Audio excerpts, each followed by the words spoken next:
कुछ काम सीख परिवार का सहारा बनना चाहता हूँ, क्या करूँ? आज ही ज्वाइन करो JS ITI, जहाँ मिलेगा electrician, fitter, surveyor, COPA, fashion technology जैसे ट्रेड्स में रोजगार परक प्रशिक्षण, जिसे प्राप्त कर तुम अपने परिवार को आर्थिक मजबूती दे सकते हो। साथ ही मल्टीनेशनल कंपनीज में 100% प्लेसमेंट। JS ITI, पलई पट्टी, Babatpur, Varanasi. Admissions open. JS private ITI के इस ऑनलाइन पोर्टल पर आपका स्वागत है। मैं विश्वजीत यादव। आज हम लोग ट्रांसफार्मर के पैरेलल ऑपरेशन के बारे में पढ़ेंगे। जैसा कि इसके पहले मैं बहुत सारी टॉपिक ट्रांसफार्मर से संबंधित काफ़ी कुछ बता दिया है जो आपके सिलेबस में है। अब यह हमारा लास्ट टॉपिक होगा आज का, parallel operation of the transformer. Transformer का समांतर क्रम में प्रचालन क्या होता है, कैसे करते हैं और इसकी कंडीशन क्या होनी चाहिए। ट्रांसफार्मर को यदि 2 या 2 से अधिक ट्रांसफार्मरों को पैरेलल में ऑपरेट कर रहे हैं तो उसकी कंडीशन क्या होनी चाहिए या क्या शर्त होनी चाहिए। तो आज हम लोग का जो टॉपिक है वह टॉपिक है ट्रांसफार्मर का समांतर क्रम में प्रचालन, या जिसको हम कहते हैं parallel operation of the transformer. तो सबसे पहले हम लोग यह जानेंगे कि ट्रांसफार्मर को समांतर में प्रचालित करने की ज़रूरत ही क्यों पड़ी, या ट्रांसफार्मर को समांतर क्रम में प्रचालित क्यों करते हैं। तो हम लोग देखते हैं कि या तो डिस्ट्रीब्यूशन ट्रांसफार्मर है या कोई पावर ट्रांसफार्मर है। आप हमारे सब स्टेशनों में हम लोग देखते हैं कि जब उस ट्रांसफार्मर पर लोड बढ़ने लगता है या अतिरिक्त लोड उस पर क्या होने लगता है, बढ़ने लगता है, तो कुछ समय के बाद अगर रेटेड से ज़्यादा अगर उस पर लोड बढ़ने लगा तो उस ट्रांसफार्मर क्या होने लगता है, जल जाता है। ठीक है, क्योंकि जितना डिमांड होती है, पब्लिक की जितना डिमांड होती है उसी के अकॉर्डिंग वह ट्रांसफार्मर लगा रहता है। अब क्या होगा, अब आप उस पर ज़्यादा लोड क्या करने लगेंगे, देने लगेंगे, और हद से ज़्यादा लोड देंगे तो वह क्या होगा, ट्रांसफार्मर जल जाता है। तो इसलिए हम लोग क्या करते हैं, देखते हैं कि जब ट्रांसफार्मर पर अतिरिक्त लोड बढ़ने लगता है तो अतिरिक्त लोड बढ़ने की कंडीशन में हम लोग क्या कहते हैं, जो पहले से ट्रांसफार्मर लगा है उसी के समांतर में एक और ट्रांसफार्मर लगा देते हैं, और उसी के समांतर में जब एक ट्रांसफार्मर और लगा देते हैं तो उस ट्रांसफार्मर को जब हम लगाते हैं तो वह ट्रांसफार्मर हमारा समांतर क्रम में ही लगा होना चाहिए। किसके, जो पहले से हमारा ट्रांसफार्मर लगा हुआ है उसके समांतर क्रम में ही लगाना चाहिए। इस प्रकार का जो कनेक्शन होता है या इस प्रकार का जो संयोजन होता है उसको हम कहते हैं ट्रांसफार्मर का पैरेलल संयोजन, या जिसको कहते हैं parallel operation of the transformer. तो हम लोग देखेंगे कि ट्रांसफार्मर का समांतर प्रचालन क्या है। तो हम लोग देख रहे हैं कि लिखा है कि लोड के अधिक हो जाने पर अतिरिक्त लोड को वहन करने के लिए पहले से कार्य ट्रांसफार्मर, मतलब जो ट्रांसफार्मर पहले से कार्य कर रहा है तो पहले से कार्य ट्रांसफार्मर के समांतर क्रम में अतिरिक्त ट्रांसफार्मर संयोजित करना आवश्यक हो जाता है, जिसे ट्रांसफार्मर का समांतर संयोजन कहते हैं, जिसे ट्रांसफार्मर का समांतर संयोजन कहते हैं। तो हम लोग देखे हैं कि जैसा कि हम लोगों ने लिखा है क्या, कि लोड के अधिक हो जाने पर अतिरिक्त लोड को वहन करने के लिए, जो हमारा एक्स्ट्रा लोड है उस लोड को वहन करने के लिए पहले से कार्य ट्रांसफार्मर के समांतर में अतिरिक्त ट्रांसफार्मर संयोजित करना आवश्यक हो जाता है, जिसे हम क्या कहते हैं, ट्रांसफार्मर का पैरेलल ऑपरेशन कहते हैं। अब हम लोग देख रहे हैं कि ट्रांसफार्मर को जो अतिरिक्त हम ट्रांसफार्मर को क्या कर रहे हैं, पैरेलल में ऑपरेट कर रहे हैं, या दूसरे ट्रांसफार्मर को हम जो पहले से लगा हुआ ट्रांसफार्मर उसके समांतर क्रम में प्रचालित कर रहे हैं। तो 2 ट्रांसफार्मरों को समांतर क्रम में प्रचालित करने से पहले हमें कुछ शर्त होनी चाहिए, कंडीशन होनी चाहिए। हमें पता होनी चाहिए कि अब हम क्या कर सकते हैं, इन ट्रांसफार्मरों को पैरेलल में ऑपरेट कर सकते हैं। तो हम लोग देखेंगे कि ट्रांसफार्मर को समांतर क्रम में प्रचालित करने की कंडीशन क्या होनी चाहिए। तो हम लोग देखेंगे कि समांतर प्रचालन की शर्त क्या हुई। तो अगला हमारा टॉपिक क्या है, समांतर प्रचालन की शर्त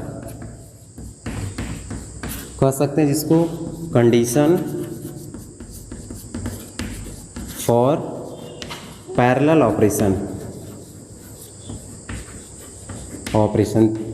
तो हम लोग देख रहे हैं कि किसी भी ट्रांसफार्मर को समांतर में प्रचालित करने से पहले हमें उस ट्रांसफार्मर की शर्त पता होनी चाहिए कि क्या कंडीशन होनी चाहिए कि 2 ट्रांसफार्मरों को हम पैरेलल में ऑपरेट कर सकते हैं। तो विभिन्न शर्तें हैं जिनको हम लोग लिख रहे हैं। क्या क्या शर्त है, पहली हमारी शर्त है कि फेज क्रम, या हम लोग लिख सकते हैं समान फेज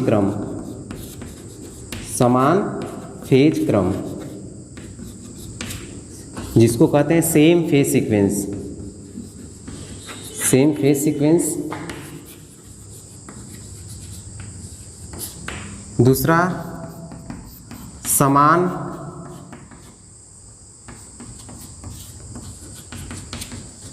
वोल्टता अनुपात, तो हम लोग लिख सकते हैं सेम वोल्टेज रेशियो। तीसरा हमारा है समान ध्रुवता, समान ध्रुवता जिसको हम लोग कहेंगे सेम पोलरिटी। और चौथा होगा हमारा प्रति इकाई प्रतिबाधा, जिसको हम कहेंगे सेम या पर यूनिट इम्पीडेंस। तो हम लोग देख रहे हैं कि यह मुख्य रूप से हमारी शर्तें हैं कि किसी भी ट्रांसफार्मर को, दो या दो से अधिक ट्रांसफार्मर को समांतर में प्रचालित करने के लिए हमें इन शर्तों का पूरा होना क्या है, जरूरी है। मतलब क्या है, समान फेज क्रम, मतलब जिसको हम क्या कहते हैं, फेज सीक्वेंस। फेज सीक्वेंस समान होना चाहिए, समान वोल्टेज रेशियो समान होना चाहिए। तीसरा है समान ध्रुवता, पोलरिटी समान होनी चाहिए। और चौथा है पर यूनिट इम्पीडेंस, जिसको हम कहते हैं प्रति इकाई प्रतिबाधा भी क्या होनी चाहिए, समान होनी चाहिए। अब हम लोग देखेंगे कि पर को एक एक कर को देखेंगे कि इसको हम करने से क्या होगा, और अगर नहीं करेंगे, अगर यह समान नहीं रहेगा तो क्या होगा। इन दोनों चीज़ों को हम लोग देखेंगे अगले टॉपिक में। तो हम लोग देख रहे हैं पहला क्या है हमारा, समान फेज क्रम, समान फेज क्रम, या जिसको कहेंगे सेम फेज सीक्वेंस। देखिए सेम सीक्वेंस क्या है, समान फेज क्रम, मतलब किसी भी, अगर एक ट्रांसफार्मर हमारा यह है, ठीक, अगर एक ट्रांसफार्मर क्या है, अगर यह हमारा, ठीक, और एक ट्रांसफार्मर क्या है, यह है। अगर हम सिंपल सा टू वाइंडिंग ट्रांसफार्मर की बात करें, अगर एक ट्रांसफार्मर है और एक ट्रांसफार्मर क्या है, या हम इसको कनेक्शन के भाग में या एक स्टार स्टार दोनों है या स्टार डेल्टा जो भी कुछ है, तो अगर हमारे दो ट्रांसफार्मर हैं, इन दोनों को हम क्या कर रहे हैं, हमको पहले देखना है कि क्या है, समान फेज क्रम, फेज सीक्वेंस समान होना चाहिए। तो इसकी बात हम लोग करेंगे। तो समान फेज सीक्वेंस कहने से मतलब जो अगर 3 फेज ट्रांसफार्मर है, क्योंकि हम लोग जानते हैं अगर 3 फेज ट्रांसफार्मर है तो उसमें 3 फेज होते हैं। एक क्या है हमारा आर फेज है, दूसरा क्या है वाई फेज है, और तीसरा फेज क्या है बी फेज है। तो जो पहला ट्रांसफार्मर है पहले से लगा हुआ है, और जो हम बाद में उसको क्या करते हैं, पैरेलल में ऑपरेट कर रहे हैं, तो दोनों ट्रांसफार्मरों का क्या होना चाहिए, R Y B phase sequence दोनों का क्या होना चाहिए, समान होना चाहिए। अगर फेज सीक्वेंस समान नहीं होगा तो क्या होंगे, तो हम लोग देखते हैं कि अगर ट्रांसफार्मर का फेज सीक्वेंस समान नहीं होगा, अगर फेज सीक्वेंस समान नहीं होगा तो फेज आपस में शॉर्ट सर्किट हो जाएंगे, शॉर्ट सर्किट हो जाएंगे। तो हम लोग देखें कि अगर किसी ट्रांसफार्मर का फेज सीक्वेंस हम लोग को क्या होना चाहिए, समान रखना चाहिए। अगर दो किसी को पैरेलल में ऑपरेट कर रहे हैं तो उसका फेज सीक्वेंस समान होना चाहिए। अगर फेज सीक्वेंस समान नहीं है तो दोनों ट्रांसफार्मर क्या हो सके, आपस में क्या हो जाएंगे, फेज उसके शॉर्ट सर्किट हो जाएंगे, इसलिए ट्रांसफार्मर क्या हो जाएगा, जल जाएगा। इसलिए हम क्या कर सकते हैं, फेज सीक्वेंस समान होना चाहिए। अब दूसरा हम लोग देखते हैं समान वोल्टता अनुपात, समान। अब हम लोग देख रहे हैं दूसरा क्या हमारा, सेम वोल्टेज रेशियो। दोनों ट्रांसफार्मर का अगर क्या है, जो अतिरिक्त ट्रांसफार्मर जो पहले से लगा हुआ है वह ट्रांसफार्मर तथा दूसरे ट्रांसफार्मर जिसको हम क्या कर रहे हैं, पैरेलल में ऑपरेट कर रहे हैं, दोनों ट्रांसफार्मर का क्या होना चाहिए, समान वोल्टेज रेशियो होना। उनका वोल्टेज रेशियो क्या होना चाहिए, समान होना चाहिए आउटपुट का। अगर वह समान नहीं होगा तो समान न होने से क्या होगा कि हम लोग देखते हैं, अगर वोल्टेज रेशियो समान नहीं होगा तो वोल्टता समान न होने से उसकी वाइंडिंग में स्थानीय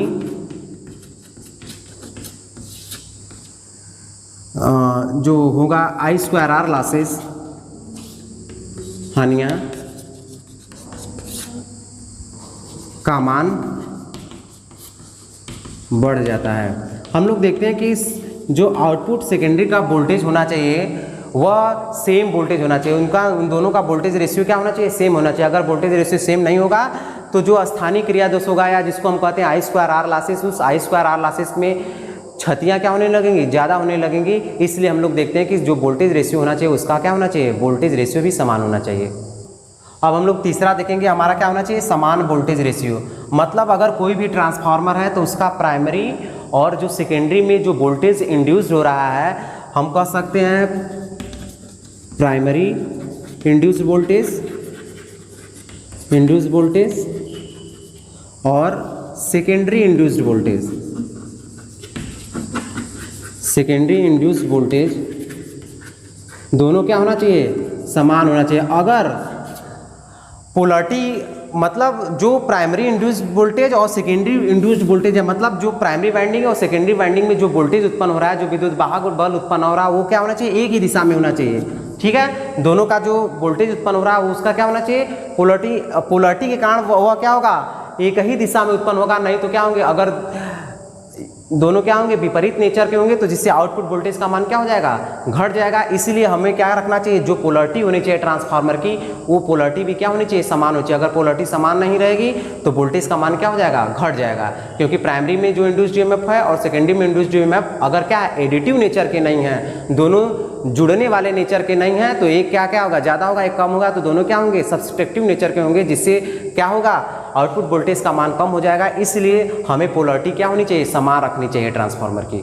तो चौथा देख रहे हैं जिसमें हमारा क्या है, समान पर यूनिट इम्पीडेंस। मतलब जो प्राइमरी ट्रांसफार्मर है या जो बाद में दूसरा ट्रांसफार्मर को हम पैरेलल में ऑपरेट कर रहे हैं, दोनों ट्रांसफार्मर का पर यूनिट इम्पीडेंस क्या होना चाहिए, समान होना चाहिए। Per unit impedance in the क्या, प्राइमरी और सेकेंडरी वाइंडिंग में जो एक्सएल अपान आर या एक्सएल अपान आर, इसको हम क्या कहते हैं, इम्पीडेंस कहते हैं। तो दोनों का क्या होना चाहिए, पर यूनिट इम्पीडेंस क्या होना चाहिए, समान होना चाहिए।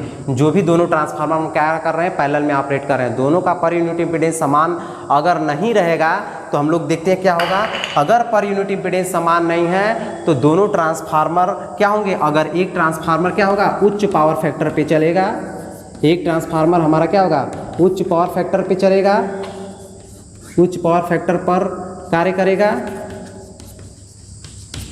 तो दूसरा हमारा क्या करेगा, निम्न पावर फैक्टर पर कार्य करेगा, निम्न पीएफ पर कार्य करेगा।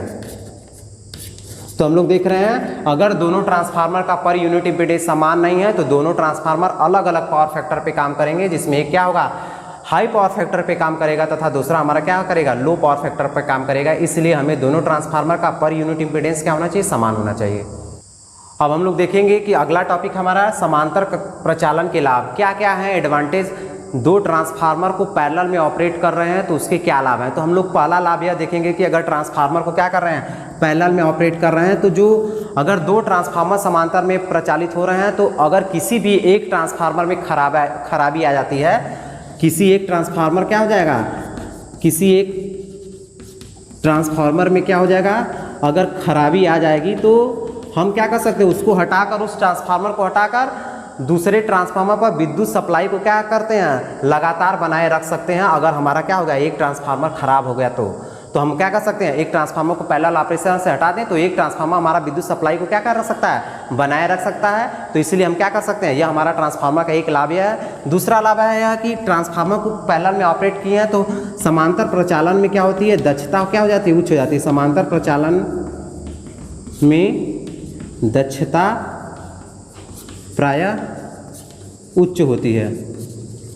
जो ट्रांसफार्मर की इफिशियंसी है, अगर हम लोग क्या करें, समांतर में दो ट्रांसफार्मर को ऑपरेट किए रहे हैं तो उसकी इफिशियंसी क्या हो जाती है, तो उसकी इफिशियंसी बढ़ जाती है अगर दो ट्रांसफार्मर को हम पैरेलल में ऑपरेट किए हैं। अब उसके बाद हम यह देखते हैं कि लोड बढ़ जाने पर लाइन वोल्टेज को उचित मान पर क्या कर, अगर लोड का मान बढ़ जाता है तो हम लोग क्या कर सकते हैं, अगर कोई भी अचानक लोड का मान बढ़ रहा है तो लाइन वोल्टेज का मान बढ़ जाने से हम लोग क्या कर सकते हैं, उचित मान पे उसको क्या कर सकते हैं, बनाए रखा जा सकता है। अगर कभी भी लोड का मान बढ़ जाए तो इस तरीके से यह हमारा क्या है, ट्रांसफार्मर के हमारे लाभ रहेंगे। तो हम लोगों ने ट्रांसफार्मर से संबंधित जितनी भी सारी चीज़ें थी हम लोगों ने पढ़ा है। आज आपके सिलेबस में जितना ट्रांसफार्मर से संबंधित चीज़ें था उसको बता दिया गया है। अब उसके बाद अगला चैप्टर आप लोग को पढ़ाया जाएगा।